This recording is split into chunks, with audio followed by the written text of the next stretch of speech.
ناظرین کرام، اب وقت ہوا ہے پروگرام صدائے قرآن میں ذکر صاحب قرآن کا۔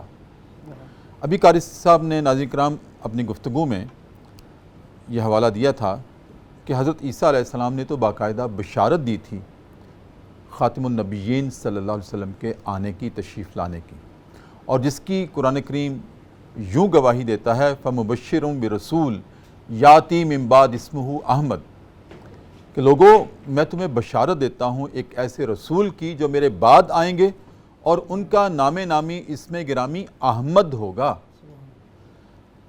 ناظرین کرام، یہاں ایک سوچنے کی بات یہ ہے کہ اللہ رب العزت نے حضرت عیسیٰ علیہ السلام کو بھی جو بشارت دی تھی آپ کے تشریف لانے کی، خاتم النبیین صلی اللہ علیہ وسلم کے، صاحب قرآن کے آنے کی جو بشارت دی تھی تو نام احمد بتایا تھا۔ احمد کے معنی کیا ہیں؟ اللہ کی بہت زیادہ ستائش کرنے والا، بہت زیادہ تعریف کرنے والا، بہت زیادہ تحسین کرنے والا، احمد۔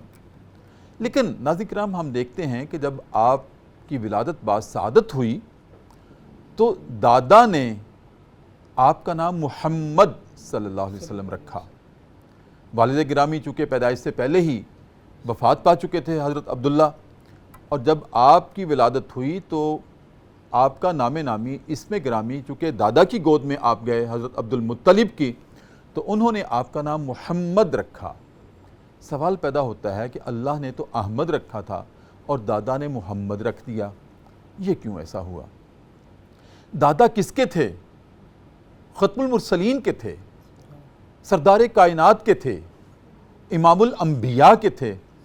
اگر آپ اتنے حکیم تھے تو آپ کے دادا بھی اتنی حکمت والے تھے، آپ کا عالی نسب تھا نا، تو اس عالی نسب ہونے کی وجہ سے دادا کو یہ یقین ہو گیا تھا کہ میرا پوتا کائنات میں اس کی اتنی تعریف کی جائے گی، خود اس کی اتنی تعریف کی جائے گی، یہ احمد ہے، لیکن احمد ہونے کے ساتھ ساتھ یہ اللہ کی تعریف کرے گا میرا پوتا، لیکن اللہ کی تعریف کے بدلے میں خود اس کی اتنی تعریف کی جائے گی، اتنی تعریف کی جائے گی، اتنی تعریف کی جائے گی کہ یہ محمد ہو جائے گا۔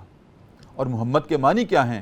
جس کی تحسین کی جائے، جس کی تعریف کی جائے، تو ان کو یقین کامل تھا کہ میرے پوتے کی خود اتنی تعریف کی جائے گی کہ یہ محمد ہوگا، محمد بن جائے گا۔ تو آپ نے آپ کا نام نامی اسم گرامی محمد رکھا، یعنی کہ جس کے معنی ہے بہت زیادہ تعریف کیے گئے، بہت زیادہ جن کی ستائش کی گئی۔ اور آج ہم دیکھتے ہیں صرف ہم ہی اپنے نبی کریم صلی اللہ علیہ وسلم کی ستائش نہیں کرتے، تعریف نہیں کرتے، دنیا کی، کائنات کی تمام مساجد کے میناروں سے وَرَفَعْنَا لَكَ ذِكْرَكَ، آپ کا ذکر بلند ہو رہا ہے، آپ کی ستائش ہو رہی ہے۔ اشہد ان لا الہ الا اللہ واشہد ان محمدا عبدہ ورسولہ کی ترانے گائے جا رہے ہیں۔ ہر زبان سے، ہر کلمے میں آپ کا نام نامی اسم گرامی شامل ہے، اور یہ قیامت تک آپ کی تعریف ہوتی رہے گی۔ ایک تو ناظرین کرام، ذکر صاحب قرآن میں یہ بات عرض کرنی تھی جو میں نے قاری صاحب کی گفتگو سے اخذ کی۔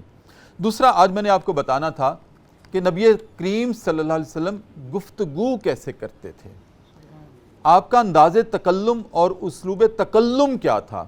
ناظرین کرام، نبی کریم صلی اللہ علیہ وسلم جب گفتگو فرماتے تھے تو بڑی نرم خوئی سے گفتگو فرماتے تھے آپ، اس میں ترش روئی نہیں ہوتی تھی۔ آپ اپنے مخاطب کو سامنے رکھ کر گفتگو کا لیول رکھتے تھے۔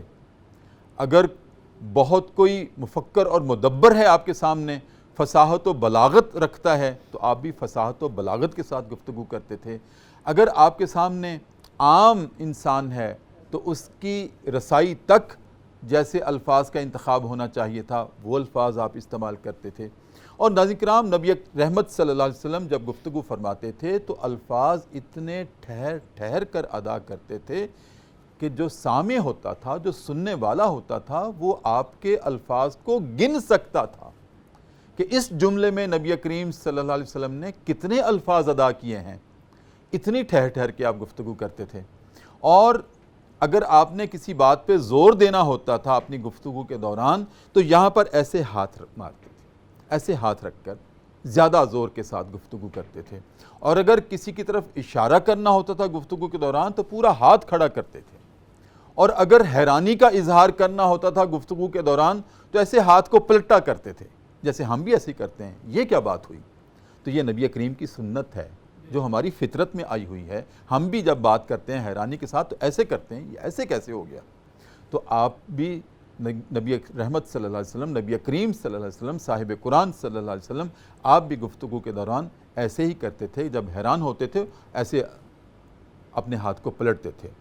تو ناظرین کرام یہ آپ کا انداز تکلم تھا، اور زیادہ طور پر آپ ضرورت سے زیادہ گفتگو نہیں کرتے تھے.